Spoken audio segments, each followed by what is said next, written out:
Hello everyone. So today we are starting with a very new chapter of class 9 and it is the first chapter. अभी आपकी कोई text book तो नहीं आई है पर जितना भी सिलेबस का पार्ट है जितने भी सिलेबस में पॉइंटर्स दिए हुए हैं उसके हिसाब से मैंने ये वीडियो बनाया है. So please you can watch it and give your periodic test और exam whatever is coming right. तो अब हम स्टार्ट करते हैं. पहला चैप्टर है अंडरस्टैंडिंग सोशल साइंस. बहुत ही प्यारा चैप्टर है, बहुत ही अच्छी टेक्स्ट बुक आने वाली है जो भी होगी क्योंकि चैप्टर्स बहुत अच्छे हैं, ठीक है? और इतने सालों का जो सिलेबस था जो शायद इतना अपडेट नहीं था, लेकिन अब आपको सच में सोशल साइंस पढ़ने में बहुत ज़्यादा मज़ा आएगा. तो पहला चैप्टर है अंडरस्टैंडिंग सोशल साइंस. हमको साइंस पता है हम क्यों पढ़ते हैं, व्हाट हाउ व्हाई, है ना? मैथ्स, फिजिक्स, केमिस्ट्री, इंग्लिश सब कुछ हमें पता है.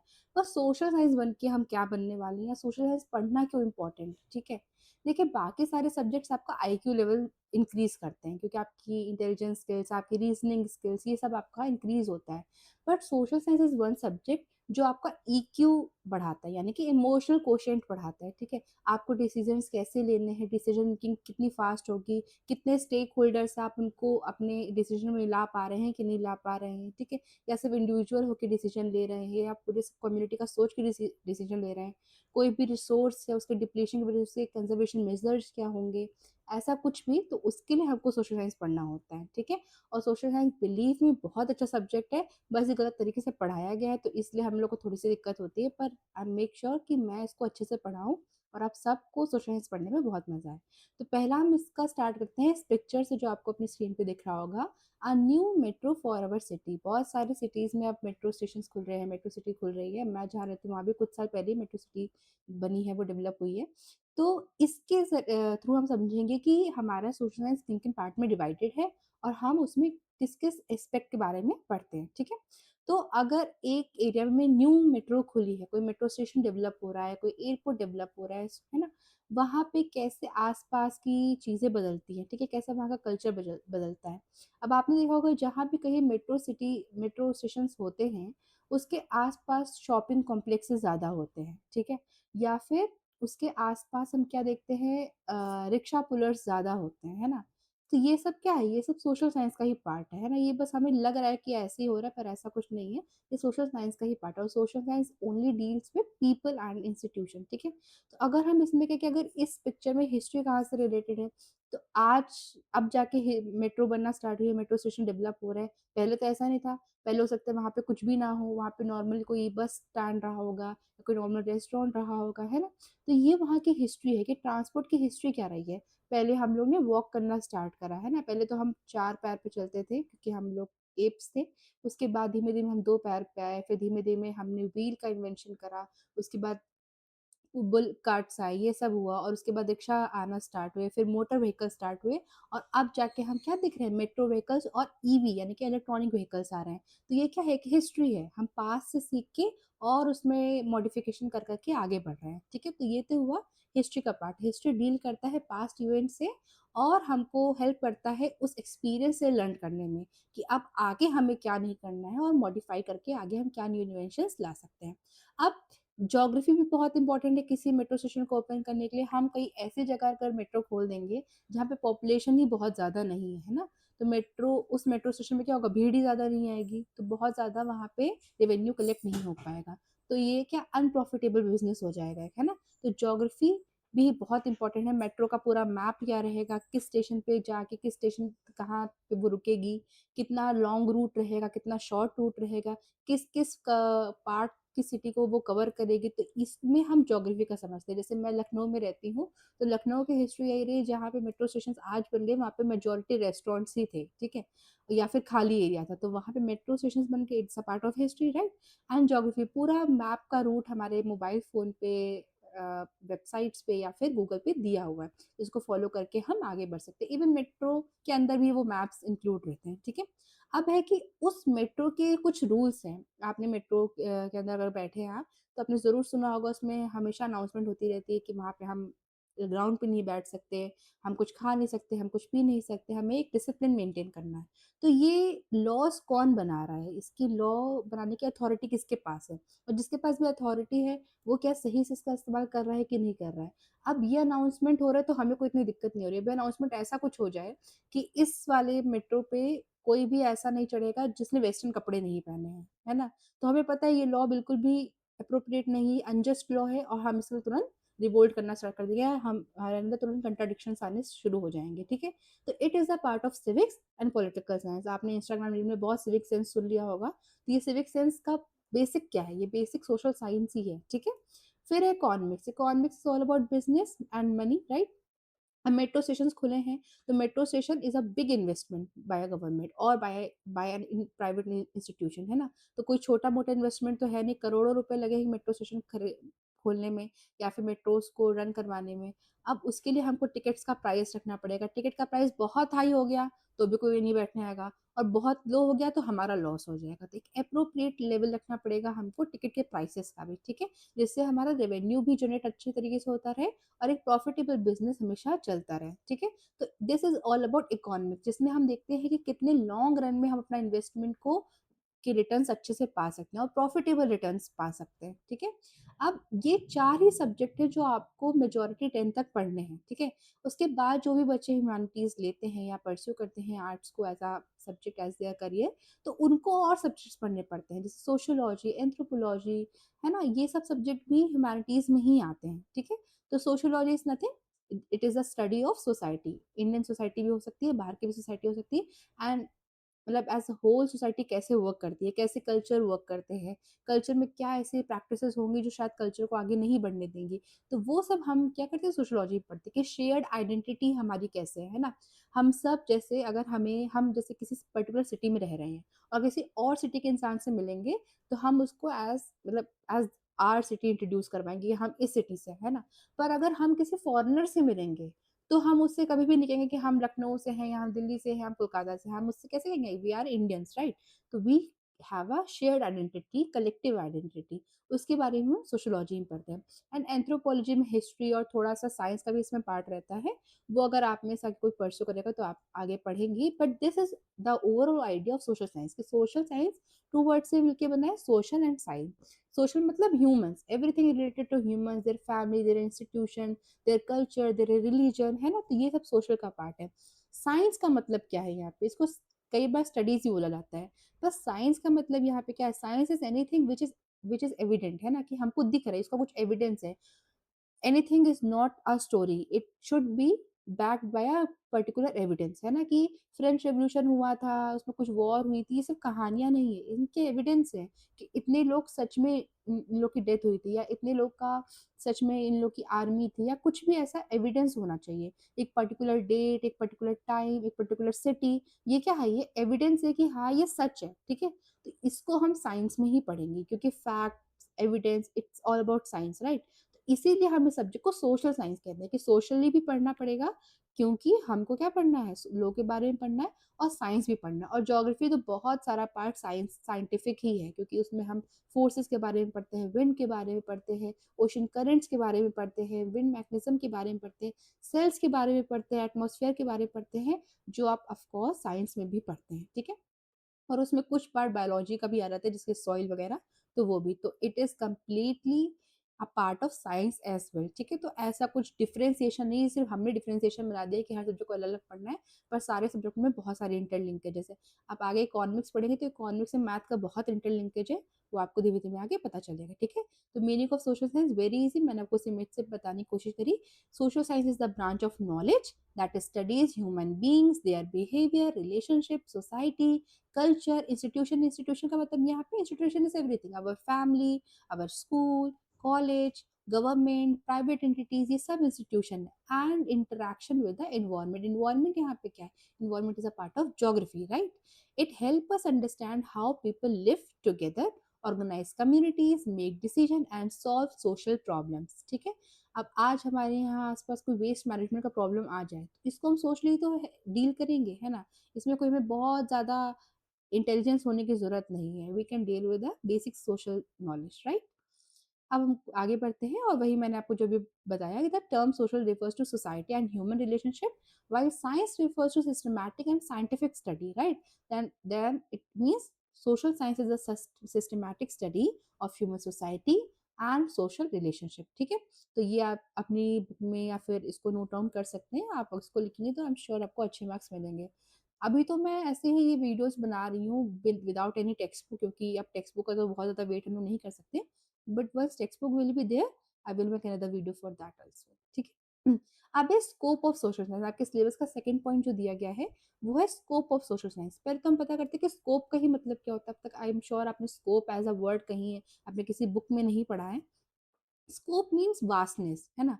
किस-किस एस्पेक्ट में एप्लीकेशंस लग सकते हैं सब्जेक्ट के, ठीक है?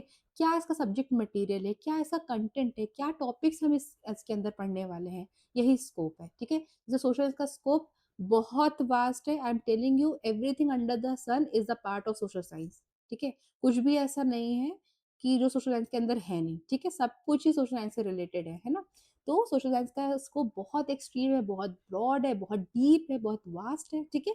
और क्योंकि ह्यूमन सोसाइटी तो हर जगह ही है, इंस्टीट्यूशंस हर जगह है, रिलेशनशिप्स हर जगह हैं, तो उसकी स्टडी ही हम सोशल साइंस में करते हैं। It helps us in understanding both historical developments and contemporary challenges. हमने बहुत बार सुना है या बच्चे बहुत बार कंप्लेन करते हैं कि मैम हमने सीखा है मूव ऑन करना, हमको सब कुछ सिखाते हैं कि मूव ऑन करना है लाइफ में, पर फिर हम हिस्ट्री क्यों पढ़ते हैं, है ना? या पास्ट में क्यों डील करते हैं? तो इसका भी आंसर आपको सोशल साइंस में ही मिलेगा, ठीक है? कि क्यों हमको हिस्ट्री में इतना पढ़ना पड़ रहा है या क्यों हम पास्ट के इवेंट्स के बारे में इतना पढ़ रहे हैं, ठीक है? कि जबकि हमको सिखाया गया है लेट्स मूव ऑन, राइट?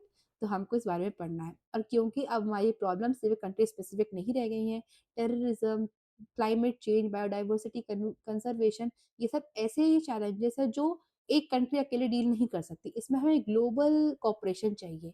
तो हमें एज़ इंडियन सिटीज़न की तरह नहीं सोचना, हमें एज़ अ ग्लोबल सिटीज़न सोचना है, ठीक है? तो वो सारी अंडरस्टैंडिंग आपको सोशल साइंस से ही मिलती है, ठीक है?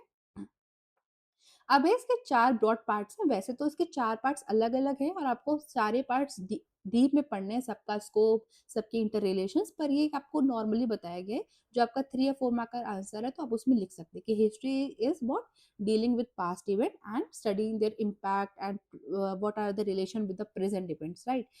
किसी भी चीज़ की हिस्ट्री अगर हम पढ़ लेंगे, तो हम समझ पाएँगे कि हमें क्या मिस्टेक दोबारा नहीं करनी है। आपसे हमेशा कहा गया है मूव ऑन करने के लिए, अपनी लाइफ़ में आगे बढ़ने के लिए। पर कभी भी आई एम श्योर आपसे किसी ने ये तो नहीं कहा होगा कि अपनी लाइफ़ से सीखो मत या लर्न मत करो। हमें अपने पास्ट इवेंट से लर्न करना है और उसके लिए ही हम हिस्ट्री पढ़ते हैं। जैसे अभी कुछ ही साल पहले कोविड आया था, pandemic, it's a huge pandemic, और इतने सारे लोग की डेथ हो गई, इतने सारा ह्यूज मतलब डिस्ट्रक्शन हुआ हमारे पूरे वर्ल्ड में। तो अब ये हिस्ट्री ही है, क्योंकि अब ये तो हो चुका है ना? अगर हम इसे सीखेंगे नहीं, है ना? तो अब क्या होगा, क्लाइमेट तो वैसे चेंज हो ही रहा है। एक नया पैंडेमिक दोबारा आ सकता है और अगर हमने उस पैंडेमिक से नहीं सीखा तो हम फिर से वही मिस्टेक्स करेंगे, है ना? फिर से हमारा हेल्थ इंफ्रास्ट्रक्चर उतना अच्छा नहीं बन पाएगा। फिर से हमारे यहाँ ऑक्सीजन सिलेंडर्स की कमी होने लग जाएगी। तो हमें ये करना है, अपनी हिस्ट्री से सीखना है और उसको आगे जाके अप्लाई करना है। उसकी लर्निंग से हमें और डेवलपमेंट्स करने हैं। तो इसलिए हिस्ट्री इम्पोर्टेंट है, ठीक है? और भी मतलब मेरे पास वर्ड्स नहीं है कि सोशल साइंस कितना अच्छा सब्जेक्ट है, ठीक है? बहुत अच्छा सब्जेक्ट है, बस आप इसको आराम से सुनते रहिए और देखते रहिए अपने आस-पास, तो आपको बहुत मज़ा आएगा इस सब्जेक्ट में, ठीक है? फिर है ज्योग्राफी। जिन भी बच्चों को साइंस अच्छी लगती है, उनके लिए ज्योग्राफी बहुत अच्छा इंटरेस्टिंग पार्ट होता है, क्योंकि ज्योग्राफी में हम ह्यूमन और एनवायरनमेंट के बीच का रिलेशनशिप पढ़ते हैं। Environment is majority of science only, है ना? कि फिजिकल ज्योग्राफी क्या है, उसमें हम माउंटेन्स के बारे में, प्लेन्स के बारे में, रिवर्स के बारे में पढ़ते हैं। एटमॉस्फेरिक सर्कुलेशंस पढ़ते हैं, विंड सर्कुलेशन पढ़ते हैं, ओशन सर्कुलेशंस पढ़ते हैं, ओशन में कैसे करंट्स हैं हम वो पढ़ते हैं, ठीक है? कोई भी पर्टिकुलर प्लेस बहुत ज़्यादा एक्सट्रीमली ठंडी नहीं हो सकती, क्योंकि ओशन का वार्म वाटर वहाँ पे पहुँच रहा है, या फिर जो गर्म है वहाँ पे ओशन का कोल्ड करंट यहाँ पे पहुँच रहा है, तो एक बैलेंस बना हुआ है, ठीक है? तो ये बहुत सारा पार्ट साइंस का है, तो जिन भी बच्चों को साइंस पसंद है उनको ज्योग्राफी मेजॉरिटी पसंद होती है except maths, right? And then economics, जिन भी बच्चों को कॉर्पोरेट कल्चर में जाना है, सीए बनना है, या आगे इनका कॉमर्स बैकग्राउंड या बिजनेस का बैकग्राउंड वो चाहते हैं, तो उनके लिए economics is very important, right? Economics is nothing but just a business deal. It's about money, it's about bank, it's about credit, right? और प्रोडक्शन डिस्ट्रीब्यूशन कैसे होगा, लॉ ऑफ सप्लाई क्या है, लॉ ऑफ डिमांड क्या है, हमें कोई चीज़ कितनी प्रोड्यूस करनी है, कब तक प्रोड्यूस करनी है, उससे क्या इम्पैक्ट है ना? वो सब हमको मार्केट की डिमांड, ये सब हमको पता चलता है। जैसे मेट्रो वाले हमने केस में देखा, ठीक है? अब मेट्रो के वाले केस में आप मान लीजिए कि हमने सोचा है कि हर रोज़ 200 लोग तो ट्रैवल करेंगे मेट्रो से, है ना? लेकिन क्या हो रहा है, सिर्फ़ 100 लोग ट्रैवल कर रहे हैं, तो बिज़नेस बहुत ही लॉस में जाने वाला है और उससे क्या रिज़ल्ट होगा? उससे मेट्रो के टिकट के प्राइस बढ़ जाएँगे। है ना? लेकिन अगर यही होने लग जाए कि 200 की जगह 300 लोग आने लग गए हैं, है ना? यानी कि हमको प्रोडक्शन बढ़ाना पड़ेगा, हमको मेट्रो और लानी पड़ेगी अपने सिटी में, तो वही हम सब इकोनॉमिक्स में पढ़ते हैं, ठीक है? उसमें हमें कितना रेवेन्यू जनरेट करना है, कितना प्राइस रखना है टिकट का, ये सब हमको उसमें डिस्कस करना होता है। Fourth part is political science. Political science is about कि हमें लॉस कैसे बनाने हैं। सी पॉलिटिकल साइंस का जो मेन कंपोनेंट है वो है कि गवर्नमेंट के लिमिट्स क्या होती हैं, ठीक है? हमको इसमें मेन यही पढ़ना होता है। हमें पता नहीं है, हम देखते हैं डिजिटल अरेस्ट के बारे में आज के टाइम में, या बहुत सारे इनोसेंट लोग को फोन कर करके डरा दिया रहता है कि आपके ऊपर ये चार्ज लग गया, आपके ऊपर वो चार्ज लग गया।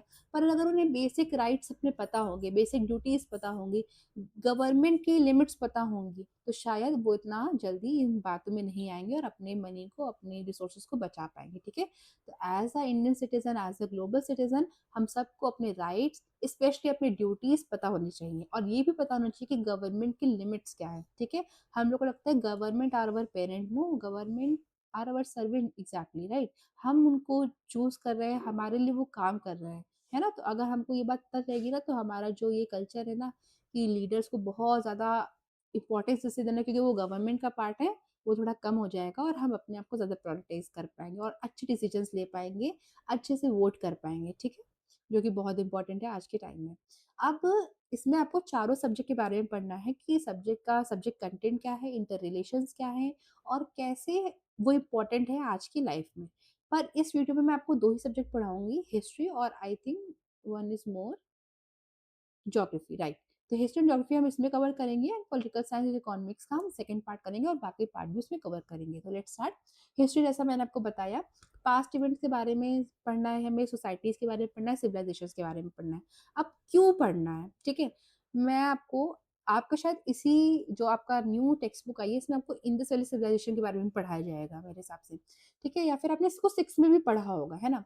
तो क्या हुआ था कि जब ब्रिटिश इंडिया कंपनी हमारे यहाँ आई थी, हमारे इंडिया में रूल करने के लिए आई थी, तो उनका मानना था, जब उनसे ग्लोबल प्लेटफॉर्म से पूछा गया कि आपने क्यों कॉलोनाइज करा इंडियंस को, तो दे गिव द रीजन कि हम उनको सिविलाइज करने गए थे। वो लोग तो सिविलाइज्ड नहीं थे, उनको पता ही नहीं था कि सिविलाइजेशन होती क्या है, लोग के रहने का तरीका क्या होता है।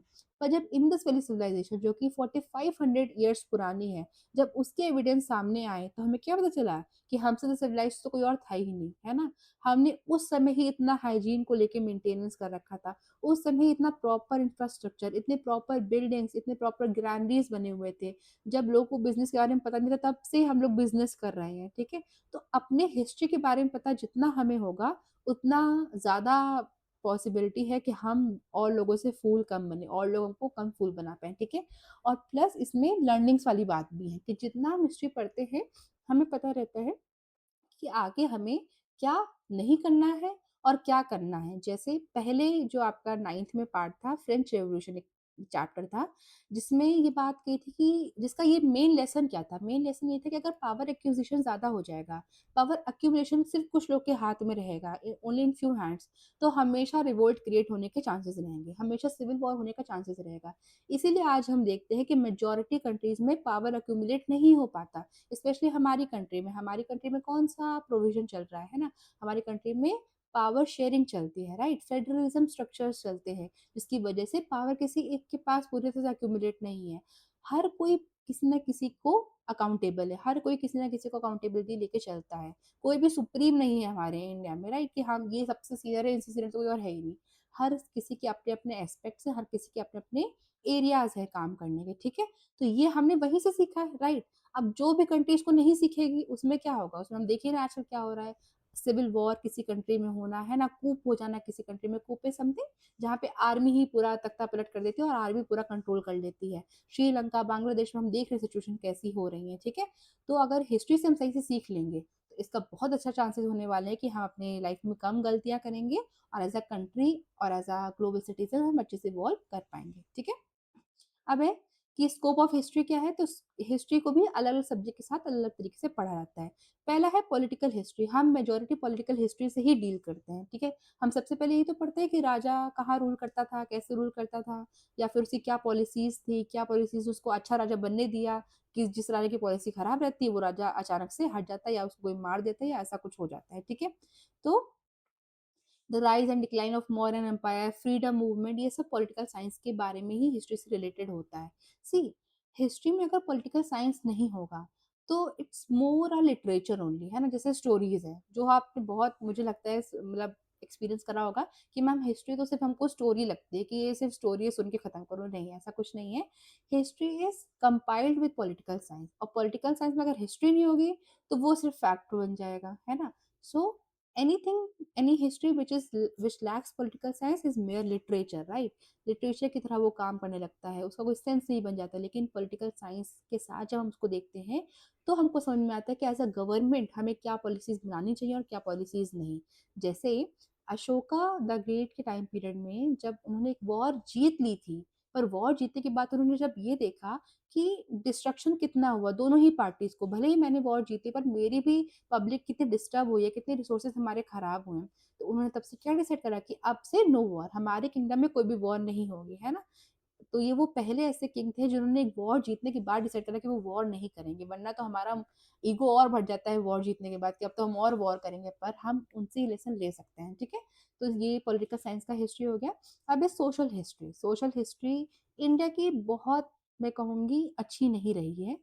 पहले जो एंशिएंट हिस्ट्री थी, सोशल हिस्ट्री, वो बहुत अच्छी थी क्योंकि उस समय वुमेन को इक्वल राइट्स दिए गए थे, वुमेन्स ही लीड करती थी अपनी फैमिली को। आज भी ट्राइबल इंडिया में, ट्राइबल कल्चर में मैट्रियार्की ही प्रैक्टिस होती है, यानी कि वहाँ के जो मेजर डिसीजंस होते हैं, वो वुमेन ही लेती हैं। और हमारा इंडियन कल्चर तो हमेशा से मैट्रियार्की ही रहा है। ये पैट्रियार्की तो पता नहीं हमारे अंदर कहाँ से आ गई, क्योंकि आप जितने भी भगवान अपने देखेंगे, है ना? उन सब के नाम के साथ उनकी मदर का या वाइफ का नाम सबसे पहले आगे आता है। पर आज हम अपने घरों में क्या देखते हैं? आज हम अपनी नेम प्लेट्स पे क्या देखते हैं? वाइफ ऑफ हिम, या फिर डॉटर ऑफ दैट, है ना? ये सब आज के कल्चर हो गए हैं। Patriarchy is a new thing for India, but matriarchy is the soul of Indian culture, ठीक है? तो सोशल हिस्ट्री में हम यही सब पढ़ते हैं। सोशल हिस्ट्री ना चाहते हुए हमारी इंडिया की थोड़ी-सी खराब रही है, क्योंकि ईस्ट इंडिया कंपनी ने हमारे साथ क्या करा, डिवाइड एंड रूल का खेल खेला, और उसकी वजह से सोसाइटी बहुत सारे स्ट्रेटा में डिवाइड हो गई। जिसमें हम आज देखते हैं एससी एसटी कल्चर, या फिर हम किसी किन लोगों को बहुत बैकवर्ड क्लास समझते हैं, ऐसा कुछ है नहीं। पर हम उन्हें ऐसा समझते हैं और हम उन्हें वैसा रखते हैं, इसलिए उनको रिजर्वेशंस देने पड़ते हैं और उसके हिसाब से आगे काम करना पड़ता है। तो सोशल हिस्ट्री ये होगी कि सोशल प्रैक्टिसेस को पढ़ा जाए, और उसमें दो नाम बहुत ही इंपॉर्टेंट है, राजा राम मोहन रॉय और ज्योतिबा बाई फुले। इन दोनों ही लोगों ने बहुत ज़्यादा एफर्ट्स करे हैं वुमेन्स को आगे बढ़ाने में और उनके डेवलपमेंट के लिए, ठीक है? उनके एजुकेशन के लिए, वुमेन लिटरेसी के लिए, वुमेन इक्वल राइट्स के लिए इन दोनों लोगों ने बहुत काम किया है। और उस समय तो सती प्रथा भी चलती थी, तो उसको, उस सती अबॉलिशन के लिए भी इन दोनों के बहुत सारे एफर्ट्स रहे। So we can't ignore them, right? अब हम आगे बढ़ते हैं economic history. Economic history is also important, economic और हिस्ट्री को साथ में पढ़ना। जैसे 2008 में फाइनेंशियल क्राइसिस आए थे पूरे ग्लोबल लेवल पे, ठीक है? पूरे पूरे फाइनेंशियल इंफ्रास्ट्रक्चर बिखर गए, टूट गए, है ना? इतना ज़्यादा, इतने बड़े लेवल लेवल पे फाइनेंशियल क्राइसिस आए थे। लेकिन तब से लेकर अब तक ऐसा कोई फाइनेंशियल क्राइसिस नहीं आया, और उम्मीद है शायद आगे ना भी आए, ठीक है? अनटिल और अनलेस ट्रम्प टैक्स और ये अपने जो प्रैक्टिसेस कर रहे हैं उसको रोक दें, तब तक तो ऐसी उम्मीद नहीं है कि बहुत बड़ा फाइनेंशियल क्राइसिस आ पाएगा। पर जैसे वॉर सिचुएशंस चल रही हैं, तो शायद वो ये क्राइसिस आ सकते हैं, है ना? पर अब हम उनसे सीख चुके हैं, है ना, कि फाइनेंशियल क्राइसिस को कैसे डील करना है ना? इसमें गवर्नमेंट को इंटरवीन करना पड़ेगा, गवर्नमेंट को सब्सिडीज़ देनी पड़ेंगी, गवर्नमेंट को लोन्स लेने पड़ेंगे, तो now we can deal it with better intelligence, right? पहले कोई चीज़ इकोनॉमिकली नई नहीं होती तो हम उसको डील नहीं कर पाते, ठीक है? पर अब हमारे पास एक्सपीरियंस है, तो हम उसको डील कर सकते हैं। और impact of British economic policies से भी हम सीख सकते हैं कि उनकी इकोनॉमिक्स पॉलिसीज़ क्या थी, कि इंडिया को सिर्फ एज़ अ रॉ मटेरियल की तरह यूज़ करना है, इंडिया के सोर्सेज़ को रॉ मटेरियल की तरह यूज़ करना है। किसी भी कंट्री को अगर हम ऐसे यूज़ करेंगे तो उसका डिस्ट्रक्शन बहुत ज़्यादा पॉसिबल है, ठीक है? तो उससे भी हम सीख सकते हैं कि टैक्सेशन कैसे लगाना है, एग्रीकल्चर कैसे रखना है, ट्रेड कैसे, ईज़ ऑफ डूइंग बिज़नेस कैसे होगा, वो सब हमको इकोनॉमिक हिस्ट्री का ही पार्ट होता है, ठीक है? कल्चरल हिस्ट्री, हम देखते हैं इंडिया कल्चर इतना वास्ट है, इतनी सुंदर-सुंदर बिल्डिंग्स, पेंटिंग्स, है ना? इतने सुंदर-सुंदर पिलर्स, और हम देखते हैं किंग्स के इतने सुंदर-सुंदर महल, है ना? तो वो सब क्या है, इंडिया का आर्ट एंड आर्किटेक्चर है, जो कि ना चाहते हुए आजकल लोगों ने बहुत खराब कर दिया वहाँ पे जा के वीडियो शूट करने से और वहाँ पे गंदगी करने से। पर हमें बिल्कुल भी ऐसा नहीं करना चाहिए। और कल्चरल हिस्ट्री हमको सिखाता है कि हमारी आर्ट कितनी रिच रही है। आज एआई आ गया, आज एआई ने स्ट्रक्चर क्रिएट करना स्टार्ट कर दिया, पर हमारी खुद की कल्चर कितने अच्छे रहे। पूरे-पूरे रॉक्स को काट-काट के रॉक के ही टेम्पल बने, रॉक कट टेम्पल्स बने हैं हमारे यहाँ, ठीक है? तो ये कल्चरल हिस्ट्री का पार्ट हो गया। And constitutional administrative history, it is a part of political science and history only. वैसे उसका एक्सटेंडेड पार्ट है कि हमको अपने एडमिनिस्ट्रेशन प्रैक्टिसेस जो पहले हो चुकी है, जो प्रैक्टिसेस खराब, उनको फॉलो दोबारा नहीं करना है, और जो भी प्रैक्टिसेस ने अच्छा रिजल्ट दिया है ना, उनको फॉलो हमेशा करना है, राइट। जैसे रूल ऑफ लॉ प्रैक्टिस है, आई गेस अमेरिकन इंस्टीट्यूशन की, ठीक है, मे बी अमेरिकन और British, I am missing up with this, पर शायद अमेरिका ब्रिटिश में से एक ही सी है, तो रूल ऑफ लॉ हमने वहां से लिया है, राइट। तो हमें क्या पता चलता है कि लॉ अगर सबसे सुप्रीम रहेगा तो इक्वालिटी और जस्टिस अच्छे से प्रोवाइड हो पाएगा, राइट। ये तो हो गया हिस्ट्री का पार्ट। अब इंटरकनेक्शंस क्या है, ये भी स्कोप का एक्सटेंडेड पार्ट है, बहुत ज़्यादा डिफरेंस नहीं है इसमें। हिस्ट्री और ज्योग्राफी इंटरलिंक कैसे है या इंटरकनेक्टेड कैसे है, ठीक है, कैसे इन दोनों के बीच में कनेक्शन डेवलप होते हैं हिस्ट्री और ज्योग्राफी के बीच में। सी, ज्योग्राफी से ही डिसाइड होता है कि किसी भी पर्टिकुलर एरिया का कल्चर क्या होगा, वहाँ के फूड पैटर्न्स क्या होंगे, वहाँ के क्लोथिंग स्टाइल्स क्या होंगे। अब आज आप किसी की क्लोथिंग स्टाइल को देख के जो हम अपने कमेंट्स पास करते हैं या उनको डिसवैल्यू करते हैं, इट इज़ नॉट राइट, है ना? हर किसी का कल्चर, हर किसी के क्लोथिंग पैटर्न उनके ज्योग्राफी पे डिसाइड करते हैं। जैसे सेंट्रल एशिया में धूप बहुत ज़्यादा होती है, राइट? डेज़र्ट एरिया है वहाँ पे, एग्रीकल्चर वहाँ पे नहीं हो सकता था, तो इसीलिए वहाँ के लोग को ना चाहते हुए भी नॉन वेजिटेरियन डाइट लेनी पड़ी। अब आज हम उठ के खड़े हो जाए कि नहीं-नहीं non vegetarian is very unethical, है ना? So it is not right. It is a part of their geography, their culture, so we can't we can't जज देम, राइट? तो हिस्ट्री और ज्योग्राफी ऐसे ही रिलेटेड है।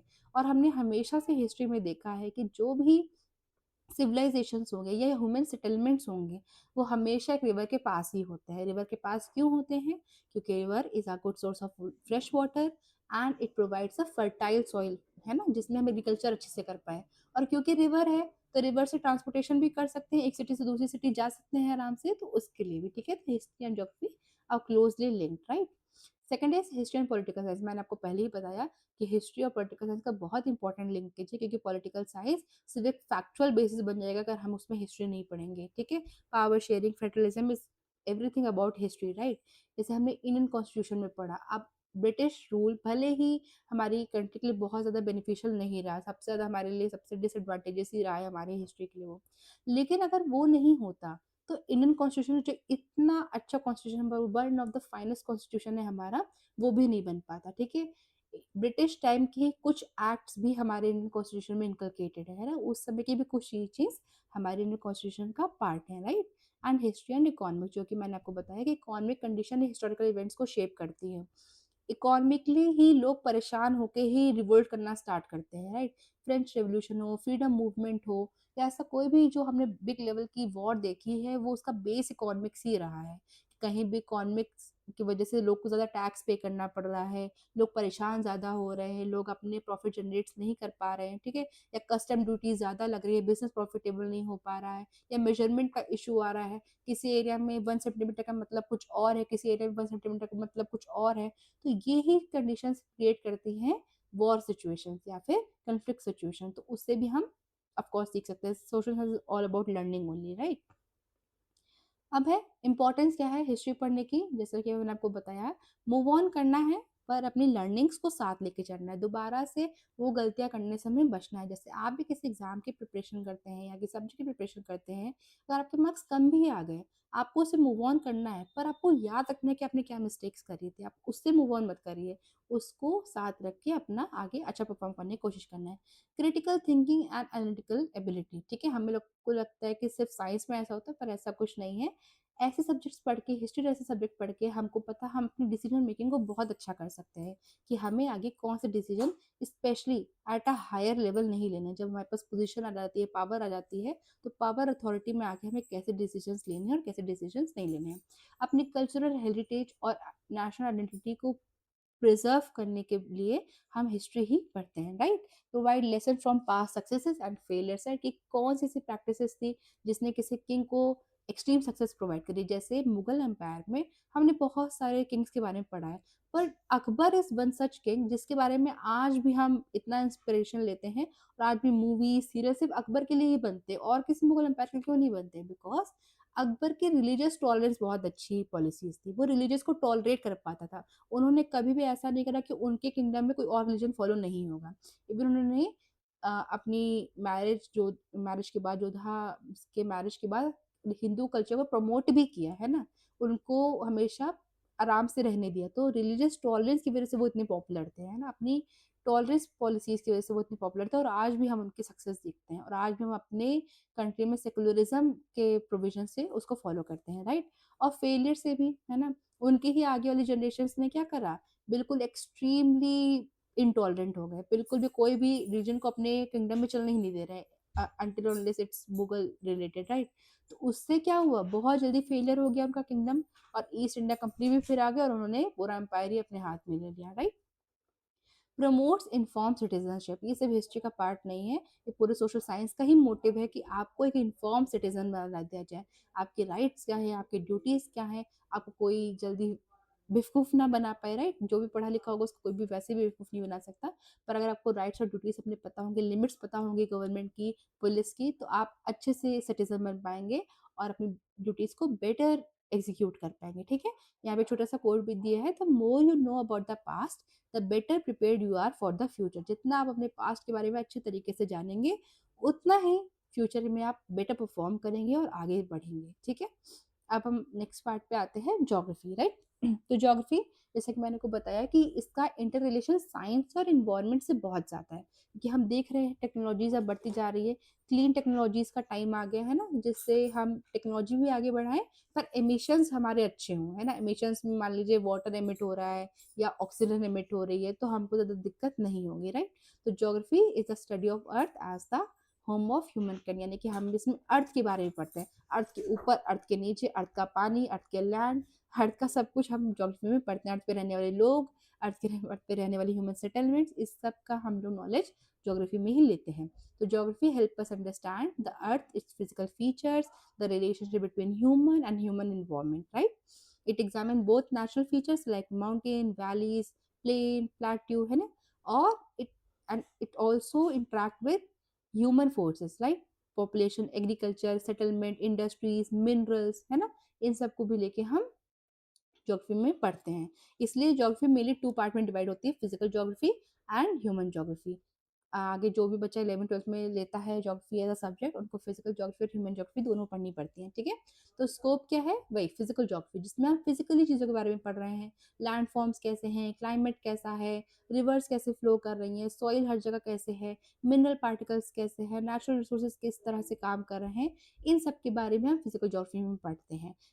हिमालयस का फॉर्मेशन कैसे हुआ, इंडिया एज़ अ कंट्री कैसे डेवलप हुई, राइट? है ना? इंडिया पहले इंडिया ऐसे ही नहीं बनी थी। इंडिया ऑस्ट्रेलियन प्लेट का पार्ट थी, जो कि यूरेशियन प्लेट से टकराती है और फिर इंडिया का फॉर्मेशन होता है, फिर हिमालयंस का फॉर्मेशन होता है, जिसको हम फिजिकल ज्योग्राफी में डील करते हैं, ठीक है? सेकंड इज ह्यूमन ज्योग्राफी, कि ह्यूमन ज्योग्राफी प्लेन एरिया पे ह्यूमन सेटलमेंट ज़्यादा होता है, माउंटेन एरिया पे ह्यूमन सेटलमेंट कम होता है, मिनरल्स जहाँ पे होंगे वहाँ पे इंडस्ट्रीज ज़्यादा लगेंगी, है ना? तो ये सब हम ह्यूमन ज्योग्राफी में पढ़ते हैं कि पॉपुलेशन पैटर्न क्या है, पॉपुलेशन का राइज़ कैसे होता है। पहले पॉपुलेशन बहुत कम होती है, डेथ रेट भी ज़्यादा होता है, बर्थ रेट भी ज़्यादा होता है। धीमे-धीमे डेथ रेट होना स्लो होता है पर बर्थ रेट नॉर्मल रहता है और फिर जब स्टेबल होता है तो बर्थ रेट भी नॉर्मल होता है, तो डेथ रेट भी नॉर्मल हो जाता है, ठीक है? जैसे पहले बर्थ रेट ज़्यादा था, तो डेथ रेट भी ज़्यादा था। लोग ज़्यादा मतलब जाते थे क्योंकि हेल्थ इंफ्रास्ट्रक्चर इतना अच्छा नहीं था। कोई भी छोटी-मोटी बीमारी हुई and it will lead them to death, right? पर धीमे-धीमे जैसे टेक्नोलॉजी अच्छी होती गई वैसे-वैसे डेथ रेट कम होता गया। पर बर्थ रेट तो वैसे ही रहा, जो कि आज भी प्रॉब्लम है। पर धीमे-धीमे पॉपुलेशन स्टेबलाइज़ भी करती है। जैसे जापान में हम देख रहे हैं ना कि बर्थ रेट भी कम हो चुका है, ठीक है? तो it will also create a huge problem, right? और कैसे अर्बनाइजेशन से प्रॉब्लम क्रिएट होती है। Urbanisation means what? कि ऐसा प्रोसेस, ऐसा मैकेनिज्म जिसमें हम रूरल एरिया से लोग अर्बन में शिफ्ट होते हैं, अर्बन एरियाज में सिटीज़ में शिफ्ट होना चाहते हैं। क्यों सिटीज़ में शिफ्ट होना चाहेंगे? ताकि बेटर लिटरेसी मिल सके, बेटर जॉब्स मिल सके, है ना? बेटर ह्यूमन सेटलमेंट हो सके, बेटर घरों में हम लोग रह सकें, अपनी लाइफ को और बेटर कर सकें, इसलिए। अब second is economic geography, right? Sorry, third is economic geography. Economics भी इंपॉर्टेंट है, राइट? अगर आप किसी इंडस्ट्री को ऐसा सेटअप कर दो कि जिसका रॉ मटेरियल उससे बहुत दूर है ना? कि आपको मान लीजिए सीमेंट इंडस्ट्री करनी थी और आपने आयरन के बहुत दूर कर दिया, उसका रॉ मटेरियल जहाँ भी था, वहाँ से बहुत दूर उसको कहीं सेट कर दिया है। तो ट्रांसपोर्ट कॉस्ट ही इतना लग जाएगा कि फिर आपका एंड प्रोडक्ट बहुत महँगा होने वाला है, राइट? अगर लेकिन हम उसको मिनरल सोर्स के पास ही कहीं एस्टेब्लिश करेंगे, रॉ मटेरियल पास में ही रहेगा, तो क्या रहेगा? ट्रांसपोर्टेशन कॉस्ट बच जाएगा और हमें एंड रिज़ल्ट सस्ते में मिल जाएगा। जैसे हम देखते हैं शुगर केन इंडस्ट्रीज़ के साथ, राइट? शुगर केन की इंडस्ट्रीज़ गाँव के पास ही सेटअप करी जाती हैं, ताकि शुगर केन वहाँ तक आते तक खराब ना हो जाए और ट्रांसपोर्टेशन कॉस्ट भी बचा रहे। इसलिए चीनी हम देखते हैं हमें सस्ते में मिलती है, राइट? और नमक भी, नमक का भी वही सेम है कि ओशंस के पास उसकी इंडस्ट्री सेटअप होती है, ताकि वहाँ से नमक आसानी से हमको मिल सके, ठीक है? तो cotton textile industries in Gujarat, क्योंकि कॉटन वहीं पे उगता है due to suitable climate and raw material availability, ठीक है? The fourth is environmental geography, very important. हम इन्वायरमेंटल ज्योग्राफी ज्योग्राफी में बायोम्स पढ़ते हैं, नेशनल पार्क्स पढ़ते हैं, वाइल्ड लाइफ सेंचुरीज के बारे में पढ़ते हैं, कंजर्वेशन मेजर्स के बारे में पढ़ते हैं, क्लीन टेक्नोलॉजीज के बारे में पढ़ते हैं, है ना? जिसमें हम ये कोशिश करते हैं कि हम कम से कम करके ज़्यादा से ज़्यादा, कम से कम एफर्ट में ज़्यादा से ज़्यादा रिजल्ट ला सकें इन्वायरमेंट में, ठीक है? इंडिविजुअल एफर्ट्स ला लाके हम अपने इन्वायरमेंट को जितना रैपिड चेंज हो रहा है उसको स्लो डाउन कर सकें, और क्लाइमेट चेंज को जितना हो सके उतना स्लो डाउन कर सकें, ठीक है? तो इसको हम इन्वायरमेंटल ज्योग्राफी में पढ़ते हैं, ये भी आपकी ज्योग्राफी का बहुत इंपॉर्टेंट पार्ट होता है, ठीक है? ये क्लाइमेटोलॉजी पार्ट में भी आता है, ठीक है? अब है रीजनल ज्योग्राफी, राइट? हर स्टेट की अपनी ज्योग्राफी अलग है, हर स्टेट के पास अपना कंपेरेटिव एडवांटेज है, राइट? जैसे गुजरात या फिर गोवा, या फिर मैं कहूँगी इधर उड़ीसा वाला पार्ट से, ये जो स्टेट्स हैं ये मतलब ओशन शेयर कर रहे हैं ना, ओशन के पास इनका बॉर्डर है। तो यहाँ पे विंड एनर्जी काफ़ी अच्छी है ना, यहाँ पे विंड टरबाइन ज़्यादा अच्छे से काम कर पाएँगे। हम कहें कि हम उत्तर प्रदेश में जो कि एक लैंडलॉक स्टेट है, उसमें हम शायद विंड टरबाइन इतने अच्छे से काम नहीं कर पाएँ। पर लैंडलॉक स्टेट में, क्योंकि उत्तर प्रदेश में रिवर इतने अच्छे से फ्लो करती है, तो शायद यहाँ पे wind turbine sorry water turbine अच्छे से काम कर पाएँगे, ठीक है? तो ये हर रीजन की स्पेसिफिक चीज़ें हैं, है ना? किसी रीजन में कुछ बहुत अच्छा है, किसी रीजन में कुछ बहुत ज़्यादा अच्छा है, ठीक है? तो ये इसलिए हम रीजनल ज्योग्राफी पढ़ते हैं, ताकि हम सारे स्टेट्स का, सारे रीजन का कंपैरेटिव एडवांटेज अच्छे से उठा सकें और अच्छे से अपने आप को डेवलप कर सकें, ठीक है? जैसे थार डेज़र्ट, जहाँ पे वहाँ पे सनलाइट ऑफ कोर्स बहुत ज़्यादा होगी, तो सोलर एनर्जी वहाँ पे ज़्यादा हमको अच्छे से मिलेगी, इन कंपैरिज़न टू चेरापूंजी जहाँ पे बारिश बहुत ज़्यादा होती है, ठीक है? Western Ghats and north east India में आप देखिए फॉरेस्ट बहुत ज़्यादा है, तो वहाँ पे फॉरेस्ट रिलेटेड एक्टिविटीज़ जो है, यानी कि फॉरेस्ट एस्थेटिक्स या फिर वाइल्ड लाइफ सेंचुरी या फिर बायोडाइवर्सिटी कंजर्वेशन पार्क्स जो भी हैं, ठीक है? या फिर नेशनल हब्स, इसका हमको वहाँ पे हब मिल सकता है, ठीक है? तो रीजनल ज्योग्राफी के लिए भी हम इसीलिए पढ़ते हैं, ताकि रीजन बाय रीजन हम उसका कंपैरेटिव एडवांटेज अच्छे से उठा सकें और अच्छे से अपने आप को डेवलप कर सकें। अब ये 6 बात, बहुत ही न्यू टेक्नोलॉजी आई है मार्केट में, ठीक है? और थी तो बहुत पहले से, पर अब जाके ग्रेजुएशन लेवल पे, और अगर आप इसको और अच्छे से एज़ अ करियर चूज़ करेंगे, तो आपको ये टेक्नोलॉजी पढ़ाई जाएगी आपकी ग्रेजुएशन में, जिसको हम जीआईएस टेक्नोलॉजी कहते हैं। जियोग्राफिकल इंफॉर्मेशन एंड टेक्नोलॉजी या फिर सर्वे, ठीक है? इसमें क्या हम कहते हैं, रिमोट सेंसिंग, सैटेलाइट स्टडीज़, है ना? सर्वेज़, है ना? सैटेलाइट की वजह से सर्वे करना, सैटेलाइट्स की हेल्प से सर्वे करना, रिमोट सेंसिंग करना, मिनरल्स के पार्टिकल जानना। सैटेलाइट टेक्नोलॉजी इतनी आगे बढ़ चुकी है कि वो ऊपर से ही बता सकती है कि अंडरग्राउंड वाटर कहाँ पे ज़्यादा है, कहाँ पे कम है, ठीक है? वो ऊपर से बता सकती है कि सॉइल कहाँ पे अच्छी है, सॉइल कहाँ पे अच्छी नहीं है, ठीक है? तो उसको अच्छे से मतलब एफिशिएंटली यूज़ करना भी पार्ट है ज्योग्राफी का। It is the interlinkage between technology, computers and geography, ठीक है? तो जीआईएस, रिमोट सेंसिंग, जो भी हम ये वेदर फोरकास्ट सुनते हैं, ये हो कहाँ से रही, इसी टेक्नोलॉजी के ही पार्ट है, ठीक है? Satellite monitoring cyclones and flood, cyclone आने से पहले से हमको पता चलता है साइक्लोन आने वाला है, साइक्लोन आके तो नहीं पता था, हमको सैटेलाइट के थ्रू ही पता चलता है, तो ये भी उसी का पार्ट है, ठीक है? अब है interconnections between geography and history. मैंने आपको पहले ही बताया कि ज्योग्राफी और हिस्ट्री इंटर रिलेटेड कैसे है, क्योंकि जहाँ पे रिवर अच्छे से बहेगी, जहाँ पे फर्टाइल सॉइल रहेगी, वहाँ पे ही सेटलमेंट्स होगी, वहीं पे हिस्ट्री ग्रो होना स्टार्ट होगी। हिस्ट्री ग्रो कैसे करते हैं, जहाँ पे जब ह्यूमन एज अ सोसाइटी रहना शुरू करते हैं, ठीक है? और ह्यूमन एज अ सोसाइटी रहना कहाँ पे शुरू करेंगे, जहाँ पे उन्हें अच्छी सिचुएशंस मिल रहे हैं, खाना अच्छे से मिल रहा है, पानी रहने को मिल रहा है, सॉइल अच्छी मिल रही है, कुछ ऐसा नेचुरल डिजास्टर ज़्यादा नहीं आ रहा है, तो वहीं पे ही हिस्टोरिकल इवेंट्स होंगे, हिस्ट्री वहीं से स्टार्ट होना शुरू होगी, ठीक है? तो history explain when events happened, while geography explain where and why they happened, ठीक है? कि क्यों वहीं पे क्यों हुआ, इंडस वैली सिविलाइजेशन कहीं और क्यों नहीं होगा, क्योंकि इंडस वैली ये पांचों रिवर वहीं से बहती हैं, और पांचों रिवर वहां से बहने से क्या होता है, वहां पे हमें अच्छा वाटर और अच्छी फर्टाइल सॉइल प्रोवाइड होती है, राइट? अब है ज्योग्राफी एंड इकोनॉमिक्स। इकोनॉमिक्स और ज्योग्राफी बहुत इंपॉर्टेंट है, कैसे? कि कुछ कैश क्रॉप्स ऐसी हैं जिनको हम कैश क्रॉप्स बोले, यानी कि उनको बेच के बहुत अच्छा प्रॉफिट जनरेट कर सकते हैं, उसकी भी ज्योग्राफी हमको पढ़नी होती है, ठीक है? और बाकी जो फूड क्रॉप्स है उनसे भी बिज़नेस अच्छा होता है। कहाँ पे कौन-सी क्रॉप ग्रो होगी, कौन-सी क्रॉप को क्या इनपुट चाहिए, क्या रॉ मटेरियल की नीड है, कैसी वाटर अवेलेबिलिटी चाहिए, कैसी ज्योग्राफिकल कंडीशंस चाहिए, है ना? हर क्रॉप कहीं पे भी ग्रो नहीं कर सकती, सारी क्रॉप्स को कुछ ना कुछ अलग सिचुएशंस चाहिए। तो ज्योग्राफी और इकोनॉमिक्स ऐसे ही इंटरलिंकेज हैं, ताकि कहीं भी जो भी क्रॉप ग्रो हो रही है, कहीं पे जो भी मिनरल मिल रहा है, उसके लिए क्या क्लाइमेटिक कंडीशंस इंपॉर्टेंट है, कैसा लैंडफॉर्म इंपॉर्टेंट है वहाँ के लिए, वो सब हम ज्योग्राफी में पाते हैं। जैसे ज्योग्राफी में हम पढ़ते हैं कि plateaus are the rich source of minerals, right? तो वहीं पे हम इंडस्ट्री सेटअप करेंगे, ताकि मिनरल का सोर्स भी हमको अच्छे से मिल जाए और प्रॉफिटेबल बिजनेस भी हम कर सकें, ठीक है? तो economic activity depend heavily on geographical conditions, right? अब किसी ऐसे एरिया में इंडस्ट्री सेटअप कर दी जहाँ पे इलेक्ट्रिसिटी ही नहीं है, ठीक है? कोई इलेक्ट्रिसिटी का सोर्स ही वहाँ पे नहीं मिल पा रहा है हमको, तो फिर वो वर्क नहीं करेगी ना, it's wastage of resource, right? Tea cultivation flourishes in Assam due to suitable climate and rainfall, क्योंकि टी कल्टीवेशन कहीं और नहीं हो सकता, क्योंकि और कहीं इतनी बारिश भी नहीं होती और ना ही कहीं क्लाइमेट ऐसा इतना अच्छा है, ठीक है? फिर है ज्योग्राफी एंड पॉलिटिकल साइंस। सी, अब जैसे-जैसे कंट्रीज़ और वॉर्स बढ़ते ही जा रहे हैं, हमारे टेरिटोरियल एक्सटेंड बढ़ते ही जा रहे हैं, हमारी खुद की कंट्री में हम देख सकते हैं, हमारे इतने प्यारे-प्यारे जो ये हमारे नेबर हैं, जिन्होंने हमारा कुछ लैंड एरिया ले रखा है, ठीक है? तो ये क्यों ले रखा है? हमें परेशान करने के लिए सिर्फ़। तो ज्योग्राफी और पॉलिटिकल साइंस बहुत इंपॉर्टेंट है, हमारी इंटरनल सिक्योरिटी कैसे काम कर रही है, ठीक है? इंटरनेशनल रिलेशंस कैसे काम कर रहे हैं। सी, जैसे नॉर्थ ईस्ट इंडिया को हम अगर देखें, तो north east India mainland India से बहुत कम कनेक्ट है ना? आप थोड़ा-सा अच्छे से जो इंडिया का मैप देखेंगे, तो नॉर्थ ईस्ट इंडिया का मैप कैसा है? थोड़ा-सा बहुत कम ही कनेक्शन है वहाँ तक पहुँचने का। पर बांग्लादेश के पास बहुत पूरा कनेक्शन है वहाँ तक पहुँचने का, और हमारे बाकी स्टेट्स के पास भी, बाकी कंट्रीज़ के पास भी पूरा कनेक्शन है वहाँ पहुँचने का। इसलिए भी वहाँ पे थोड़ा कम डेवलपमेंट हो पाया, ठीक है? और क्योंकि वो फॉरेस्ट लैंड था, ट्राइबल लैंड था, इसलिए वहाँ के इश्यूज़ हमेशा से बने रहे, जिसका रिज़ल्ट हम क्या देख रहे हैं आज? नॉर्थ ईस्ट मिलिटेंसी, या फिर वहाँ पे इतने रिवोल्ट्स होते हैं, वहाँ पे टेररिज़्म बढ़ता ही जा रहा है, ठीक है? या फिर जम्मू कश्मीर में भी हम ये बात देखते थे कि जम्मू कश्मीर के भी ही इतने टफ लैंडफॉर्म्स की वजह से वहाँ पे मिलिटेंसी हो रही थी, वहाँ पे भी लोग रिवोल्ट कर रहे थे। तो इन सब का भी पार्ट ज्योग्राफी से बहुत रिलेट होता है। जहाँ पे भी ज्योग्राफी टफ होती है, वहाँ के लोग को डेवलप करना थोड़ा-सा मुश्किल हो जाता है, instead of areas which are plain areas, right? And international relation and security are very important part in this world, right? Because terrorism is such that thing कि आप समझ भी नहीं सकते कौन से इंटरनेशनल बॉडी से वो अंदर आ जाते हैं और हमारी रिसोर्सेज को, हमारे लोगों को इतना परेशान करते हैं, ठीक है?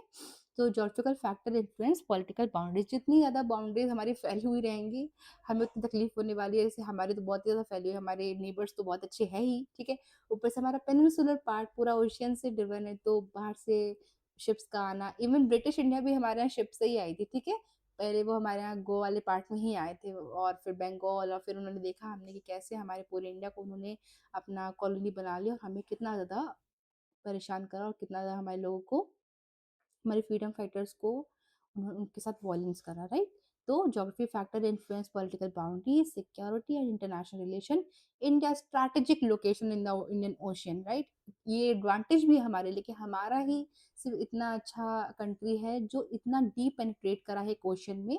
तो उस वजह से इस ओशन को हम इंडियन ओशन कहते हैं। कोई और ओशन का नाम क्यों नहीं देते, कोई और कंट्री का नाम क्यों नहीं देते उस ओशन को, कि सिर्फ इंडिया का ही पार्ट ऐसा है जो इतना डीप पेनिट्रेट करा है ओशन के पार्ट में। आप कभी भी वर्ल्ड मैप को अच्छे से देखेंगे तो कोई और कंट्री का पार्ट इतना एक्सटेंडेड नहीं है किसी ओशन में, right? जितना इंडिया का है। तो इसीलिए हम उसे इंडियन ओशन कहते हैं, right? India strategic location in the Indian ocean influences foreign policy and trade, हमारी फॉरेन पॉलिसी, हमारा ट्रेड, ये सब कुछ डिपेंड करता है हमारी ज्योग्राफी पे, हमारा बॉर्डर कैसा है, हमारे मिनरल रिसोर्सेज क्या है, ये सब, ठीक है? अभी कंटेम्प्रेरी रेलेवेंस, हमारा क्लाइमेट चेंज है ना, ओशन की प्रॉब्लम्स, ग्लोबल वार्मिंग, ये हमारा बायोलॉजिकल इम्बैलेंस ही हमें इंस्पायर करता है, ताकि हम ज्योग्राफी अच्छे से पढ़ सकें। और सोशल साइंस ऐसा सब्जेक्ट है कि आप कोई भी फील्ड चुन लीजिए, ठीक है? मुझे ऐसा लगता है सोशल साइंस सबको ही पढ़ना चाहिए, क्योंकि एज अ ह्यूमन बीइंग आपको अपने राइट्स, अपनी ज्योग्राफी के बारे में तो पता ही होना चाहिए, है ना? भले आप इंजीनियर बन जाए या डॉक्टर बन जाए या कोई भी प्रोफेशन और चूज करें, ठीक है? डिजास्टर मैनेजमेंट, लोगों को बाढ़ आ जाती है, साइक्लोन्स आ जाते हैं, अर्थक्वेक आ जाते हैं, हम लोग को पता ही नहीं होता हमें क्या करना है, ठीक है? हमें क हम वही करते हैं जो हमें नहीं करना था, है ना?